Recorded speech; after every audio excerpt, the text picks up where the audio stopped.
షరియా కోర్టుల పైన సుప్రీంకోర్టు ఆగ్రహం వ్యక్తం చేసింది. నిజానికి ఈ వార్తకు పెద్దగా ఎక్కడ మీడియాలో కవరేజ్ దొరకలేదు. అందుకని పర్టికులర్గా ఈ వీడియో చేస్తున్నాను. షరియత్ కోర్టులు ఇంకా మనం ఏ కాలంలో ఉన్నాము? ఆటవిక రాజ్యంలో ఉన్నామా? ఇవన్నీ ఎప్పుడూ ఆపేశాం కదా. అసలు షరియత్ కోర్టులకు ఉన్నటువంటి చట్టబద్ధత ఏంటి? దీనికి చట్టబద్ధత లేదు. ఎవరు కూడా ఈ షరియత్ కోర్టుల్లో తీర్పులు ఇవ్వడాలు, మత పెద్దల తీర్పులు ఇవన్నీ కూడా నడవవు, ఆపేసేయండి అని చెప్పి సుప్రీంకోర్టు హెచ్చరించింది.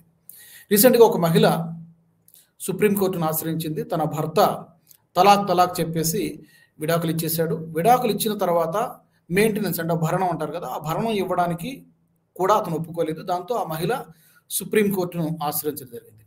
ఈ కేసు విచారణ సందర్భంగా సుప్రీంకోర్టు ఆగ్రహం వ్యక్తం చేస్తూ ఈ మత పెద్దలు ఇచ్చినటువంటి తీర్పులు ఇక మీదట చెల్లవు.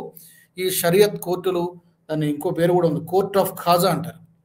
ఈ కోర్ట్ ఆఫ్ ఖాజాలు, షరియత్ కోర్టులు ఇక మీదట దేశంలో నడవదు, ఇది బంద్ చేయండి, ఈ దుకాణం బంద్ చేయండి అని చెప్పి చాలా గట్టిగా హెచ్చరించింది. ఎవరైనా ఇలాంటి ఈ మత పెద్దలు కానీ ఎవరైనా కూడా ఇలాంటి తీర్పులు ఇస్తే కఠినమైనటువంటి పనిష్మెంట్ ఉంటుంది చట్టపరంగా అని చెప్పి చాలా చెప్పింది.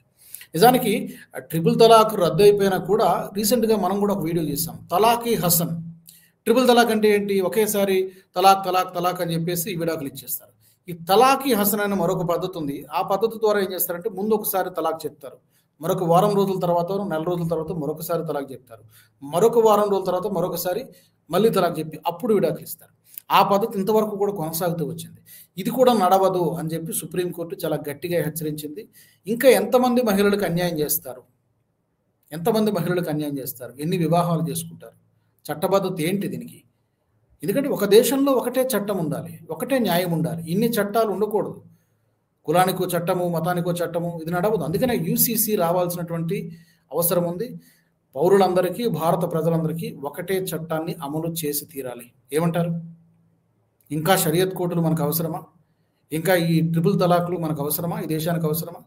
కామెంట్ సెక్షన్లో పెట్టండి. మరో వీడియోలో మాట్లాడదాం.